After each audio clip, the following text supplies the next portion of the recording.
महाराज जी, श्री जी मैं पढ़ाई पूरी की और मैंने श्री जी से कहा कि मैं अब क्या करूं। उन्होंने मुझे कुछ संकेत दिए थे कि आप सरकारी में जाइए और प्रभु की सेवा करिए। फिर सफलता नहीं मिल रही उसमें एग्ज़ाम में, और अभी है आप हमारी बात समझिए। आपको श्री जी ने संकेत किया और आप सफलता नहीं प्राप्त कर, दोनों बातें झूठी है ना। दोनों बातें झूठी हैं। आप सत्य को स्वीकार कीजिए।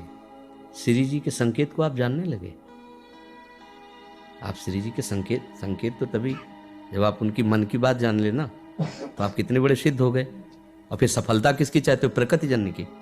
आप श्री जी के संकेत को जान जाओगे तो श्री जी के प्रेम की सफलता चाहोगे, लोकवत नहीं। और ये लोक की सफलता सुनो, पहले प्रारब्ध के अधीन है। इसकी सफलता के लिए श्री जी से प्रार्थना मत करो। हमारी बात समझना। विद्यारण्य जी एक बहुत बड़े महापुरुष हुए हैं। उन्होंने अपने माता पिता को सुखी करने के लिए, धन प्राप्ति के लिए गायत्री अनुष्ठान किया। ब्राह्मण कुल में जन्म हुआ था। एक पुरस्चरण 24 लाख गायत्री होता है। उन्होंने एक पुरस्चरण किया, 2 पुरस्चरण किया, एक बार भी कोई धन की प्राप्ति नहीं हुई। आखिरी में उन्होंने संन्यास लिया। जो संन्यास लिया, माता गायत्री प्रकट हो गई। उनका अब इंद्रासन भी मांगो तो आपका, तो बोले अब क्या जरूरत है, अब तो वैरागी हो गया, विरक्त हो गया। माता पिता भी पधार गए, उनकी सेवा के लिए अर्थ चाहना।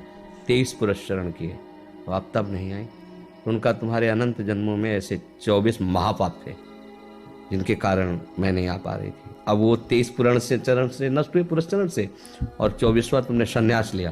तो अब आप जो चाहो पर, बोले अब चाहिए ही नहीं, क्योंकि अब सन्यासी हो गए, अब तो ब्रह्म प्राप्ति के लिए। तो इससे आभास होता है कि अगर हमारा बुरा प्रारब्ध है तो हमको भोगना पड़ेगा। हम कितना भी प्रयास करें वो हमें, तो हम क्या करें इसमें जिससे हमें परम शांति हो? प्रभु के नाम का जप करते हुए उन पर दृष्टि लगाएं कि प्रारब्ध से हमारा भरण पोषण शरीर का भले, ये हमारा भरण पोषण आपसे होगा नाथ। तो वो एक ऐसे हैं जो आपके प्रारब्ध को भी मिटा देंगे। वो ऐसे शरणागत वत्सल हैं, ये सब लिखा पढ़ी अलग कर देंगे। सुदामा जी को दरिद्रता का योग था। ऐसी दरिद्रता, कई कई दिन तक भिक्षा नहीं मिलती थी। ये जितने भी चरित्र हमारे लिए उदाहरण है। मांगने जाते थे तो मांगने से भी नहीं मिलता था, कई कई दिन। तो एक दिन उनकी पत्नी ने कहा कि हमारा आपका तो चरणामृत से भी गुजारा 2 दिन 3 दिन हो, 4 दिन हो, छोटे छोटे बच्चे तो मर जाए, कोई नहीं, अब हम क्या कर सकते हैं? प्रारब्ध जब बिगड़ता है ना, वो कोई सफलता नहीं होने देता। तो एक दिन श्री रुक्मिणी जी प्रसाद ठाकुर जी को भोग पा रही थी, प्रभु ऐसे रोक दिया, उदास हो गए। तो उनका प्रभु ऐसी स्थिति हमने जब जब आपकी देखी, तो किसी भक्त को जब कष्ट होता है तब आपको ऐसे देखा है। कौन सा भक्त है और क्या कष्ट है? तो का एक सुदामा नाम के हमारे मित्र हैं, कई दिन से भोजन भी उनको, प्रभु आपके मित्र और मैं आपकी दासी, महालक्ष्मी का अवतार रुक्मिणी, आप हुक्म कीजिए, लोक लोक की संपत्ति वहां। बोले उसको चाह नहीं है, हमारे मित्र को चाह नहीं है, और चाह ना होने पर हम विवश हैं। अगर वो चाह कर ले तो सारी व्यवस्था हो जाए। बोले पैदा करो जाके चाह। बोले उनके हृदय में तो नहीं पैदा कर सकते, हम भी, क्योंकि जिस हृदय में भगवान का आश्रय और निरंतर चिंतन है, वहां माया की चाह नहीं होती। बोले उनकी पत्नी के हृदय में, बोले प्रयास करते हैं जाके। भगवान संत वेश में गए, भिक्षाम दे, वो निकली। अतिथि का सत्कार करना गृहस्थ का धर्म होता है। हाथ जोड़ा और कहा हम असमर्थ हैं, आपको भिक्षा नहीं दे सकते। क्यों? बोले हम अपवित्र हैं, हमारे ऊपर सूतक लगा हुआ है। किस बात का सूतक? हमने एक पुत्र जन्मा है। तो ठीक है, हम 10-12 दिन बाद आ जाएंगे। बोले नहीं, आजीवन अपवित्र रहेंगे। वैसा कौन सा? बोले दरिद्रता रूपी।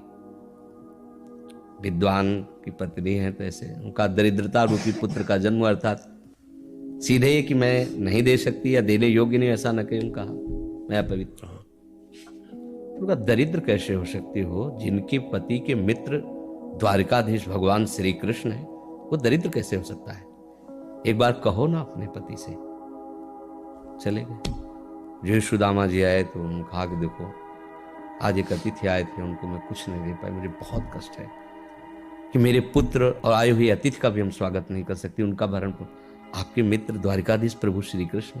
सुदामा जी ने कहा, बोले चले जाओ ना, वो कुछ न कुछ सहयोग कर देंगे। तो बोले हम ऐसे मित्र नहीं बनाए कि वो हमारा सहयोग करे, कभी नहीं, मर जाऊंगा पर उनसे ये नहीं कहूँगा कि आप हमारे। बोले मत कहना, दर्शन के लिए तो चले जाओ, वो सुना है इतने उदार हैं कि वो जाने पर ही दे देंगे।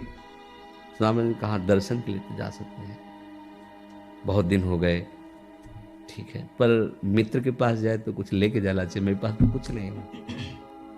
पड़ोस में जैसे किसी से मांगने गई तो, अरे समय जब बिगड़ता कोई नहीं होता साथ। एक ने थोड़ी उदारता दिखाई तो चावल पछोरने पर जो आगे कणका होते चावल के, जो प्राय वो